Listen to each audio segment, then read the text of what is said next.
This is the lobby of the law school for St. Petersburg State University.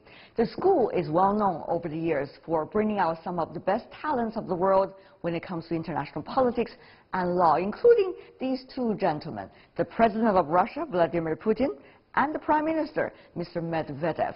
I'm here to meet with the Dean of the school to have a look of the history of here and also to talk to some of the professors here who are proud of their students and also have deep views about some of the issues going on in our world today. St. Petersburg State University is the oldest and one of the largest universities in Russia. Its law school is being regarded as the best in the country. I met the dean of the school while in St. Petersburg. He and his students showed me to this room full of ancient books of Russian laws throughout history. The school is well known for cultivating some of the biggest names in Russian history. Vladimir Putin is one of those. In 1970, Mr. Putin became a law student at St. Petersburg State University, earning his degree in 1975. Actually, I graduated from law school in St. Petersburg University, so I could be a legal advisor, a lawyer. However, I worked for national security departments my whole life. I went on to work at the City Hall of St. Petersburg after the intelligence job in the Soviet Union. I truly love those jobs, but in the meantime, I believe I'm also qualified to be a lawyer. Well, he did not eventually become a lawyer, but one could tell he cherished those days in law school as a young man. I sat down respectfully with two professors who taught Putin when he was a student there. The professors, coming from different generations in Russia, emphasized the different concepts of the law, how they apply to society and the world in the conversations.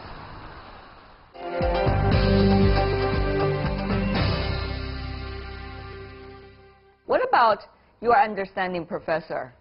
You know, Donald Trump, Vladimir Putin, Russia, the West, the Internet, new technology, ideology, revolution, all these concepts mixed up these days. Although there are similarities between Vladimir Putin and Donald Trump, Putin is more secure than Trump because he has more control over the situation, especially in his own country, than Trump does. And sometimes the situation is out of control for President Trump, and that's why he makes those brash decisions, which sometimes catch his closest allies off guard. This is not fitting of a country that is touted as one of the most outstanding world democracies. What about Putin? You said President Putin has more control of the country in which he is the leader. That means he has to have very good judgment in terms of where the country should be going and what his job should be. What do you think where the country should be going?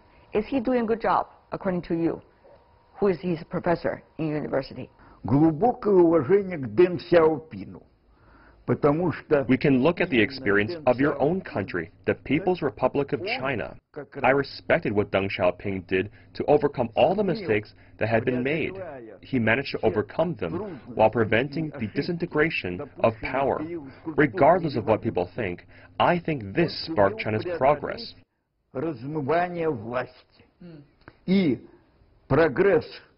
It's important for our different authorities to understand that real democracy is impossible without strong leadership, because otherwise the power would have weakened and disintegrated. A showman may have even come to power and reverse all the country's progress. A good example is the tragedy of our country in the 1990s. In that decade, we didn't understand that unraveling power leads to tragic consequences. In those years, people like Gorbachev and Yeltsin couldn't grasp this reality. So it's very important to learn our lessons and learn from each other. And I would like to segue to another question touched upon regarding public and private ownership. I think a reasonable combination of them, based on true competition between the two entities, will lead to a healthy society. But you are Professor Dostoy, who is well known in your field.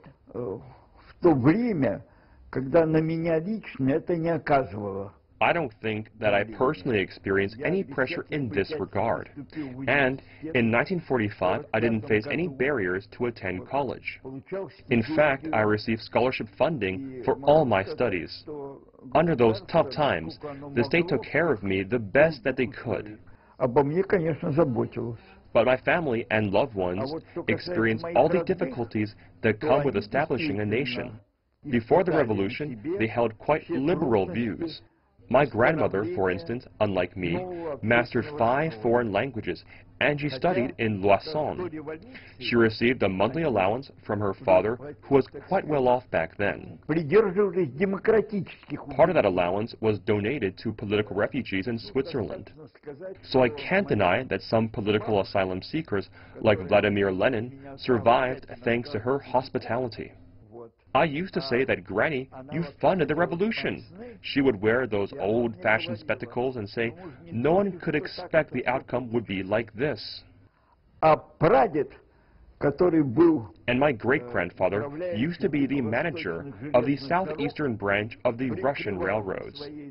He used to employ young people in the exiled Vladonishka district due to their political views.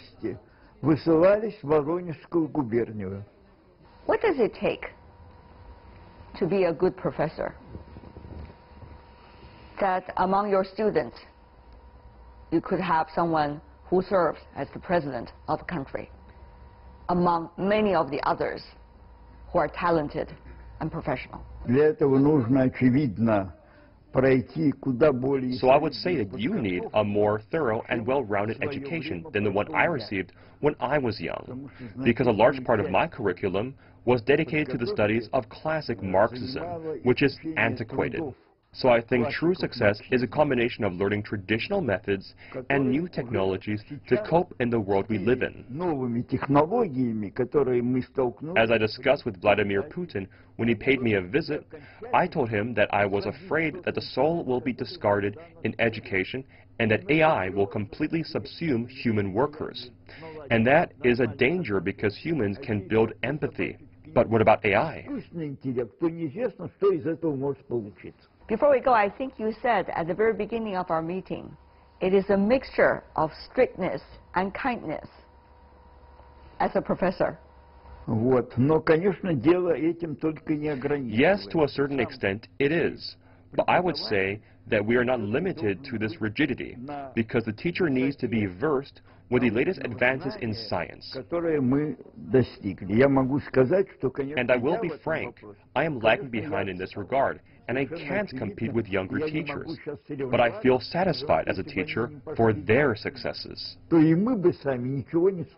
Professor, you remind me of my grandpa, who's also with a lot of characteristics. Thank you so much. Thank you.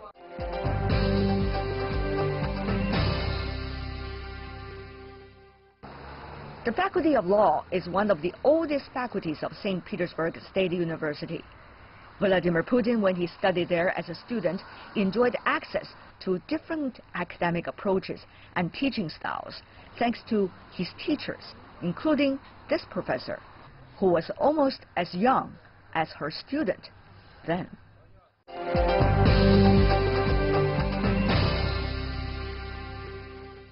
Is it easy, though, to cultivate the leadership? Is it easy to teach a student such as Vladimir Putin? Well, I did teach him during my first year of work as a university professor, and Vladimir Putin was a fourth-year student at that time, but I only lectured a seminar class, so it was hard to pick out students. But according to his group mates, he was interested in the subject, and many years later told me as much. But he forgot what grades he got. But I think it was positive. So that is a fresh teacher experienced student? Нет, он же в 17 лет поступил. Well, he was quite young because he entered university when he was 17, because some people tend to enroll after the army, but he did it after school. So he was 21, the youngest in the class, and I was approximately 30. But of course, age is not the subject of discussion here. No. Not that I would investigate much. You know, when you think about Russia and the future of Russia, do you think his qualities will help the country? Да. Yes, I do. The latest opinion polls included a question whether you consider Russia to be a great country, and if yes, why? And the majority of the people said yes, because we have such a leader. Многие ответили, потому что у нас такой лидер. One of the things I always want to ask is, as a professor, who are you most proud of? Your student who has already become the president, or your students that are working in different fields, but also trying to make a difference? Ну, всеми выпускниками. Well, I'm proud of all my students because they have always been good to me. But regardless of their achievements, I'm proud of all of them. От того, чего они достигли, если так высоким стилем, горжусь всеми.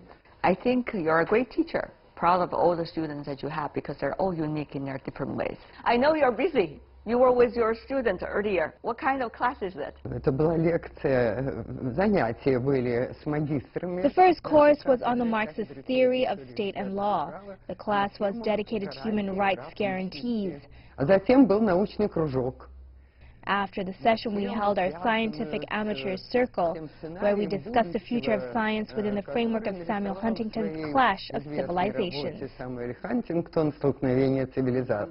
What does it take, Professor,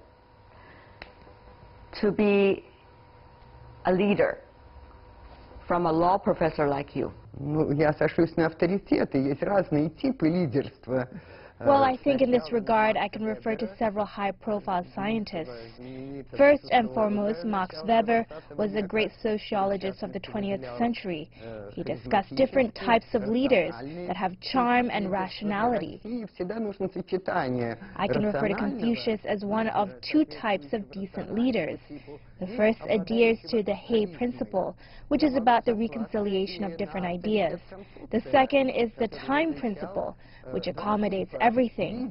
But I think the best case scenario is the Hay principle. Thank you so much, Professor, for being with us. Вам большое спасибо. Yes. Спасибо. Thank you so much. Yes.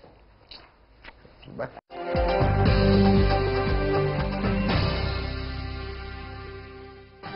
A talk on the soul of Russian culture with the Director General of the State Hermitage Museum in St. Petersburg about the museum's history and one of the museum's biggest fans, Vladimir Putin.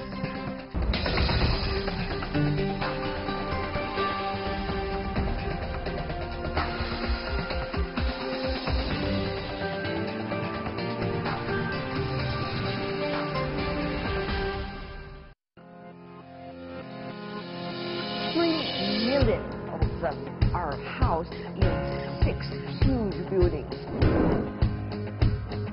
This is a solution which are discovered, which are robbed and sold on the black market.